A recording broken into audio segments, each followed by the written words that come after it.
তো হ্যালো, আসসালামু আলাইকুম। যারা নতুন বাংলাদেশ থেকে আসতে চাচ্ছেন তাদেরকে একটা সমস্যা ফেস করতে হচ্ছে। এটা মানে নতুন করে চালু হয়েছে, এটা আগে ছিল না। তাকাও সার্টিফিকেট, তাকামো সার্টিফিকেটটা কাদের লাগে? সবার কিন্তু লাগে না। যারা লোড আনলোড বিষয়ে আসতেছেন, যারা ফ্রি বিষয়ে আসতেছেন, যারা ক্লিনিক বিষয়ে আসতেছেন তাদের লাগতেছে। তো এটা আসলে বাংলাদেশে নতুন করে এখন চালু হয়েছে। এটার কোনো সৌদি আরবে এটার কোনো কাজ নেই। কাজ বলতে কি, আপনি বাংলাদেশ থেকে এটা দিয়ে আসতেছেন, কিন্তু এটা দিয়ে আসলে যে আপনি সৌদি আরবে ভালো কোনো কাজ পাবেন এমন কোনো কথা না। আবার এটা দিয়ে আসলে এমন ভালো কাজও পাইতে পারেন, এটার থেকে ভালো কাজ পাইতে পারেন। কিন্তু এটা বাংলাদেশ গভর্নমেন্ট, আমাদের উপদেষ্টা আসিফ নজরুল স্যার এটা চালু করছে। এটা চালু করার কারণে এখন বর্তমানে বাংলাদেশে এমন অবস্থা হয়েছে, এটা লাগতে $50 লাগে এটার জন্য। কিন্তু এটার জন্য $50 বাংলাদেশে 7,000 7,500 টাকা আসে। বাংলাদেশে 20,000 30,000 টাকা কন্ট্রাক্টই নিচ্ছে।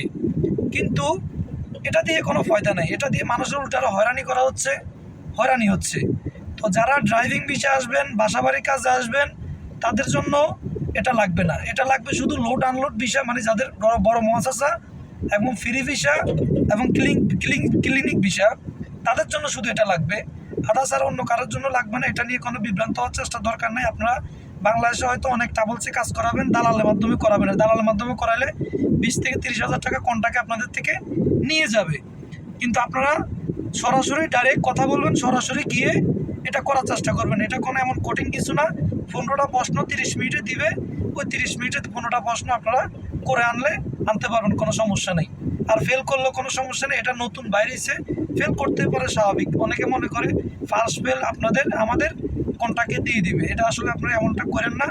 এমনটা করলে কোনো লাভ নেই। নিজে গিয়ে যদি একটা জিনিস করতে পারেন তাহলে আপনি কিছু শিখতে পারবেন। দালাল মাধ্যমে করলে আপনি কিছু শিখতে পারবেন না। তো আদার্স টাকাও সার্টিফিকেটটা আসলে কাদের জন্য কী আসবে আমি বললাম। আদার্স আপনারা ভালো করে গুগলে নেটে আপনারা জেনে নেবেন ইনশাল্লাহ।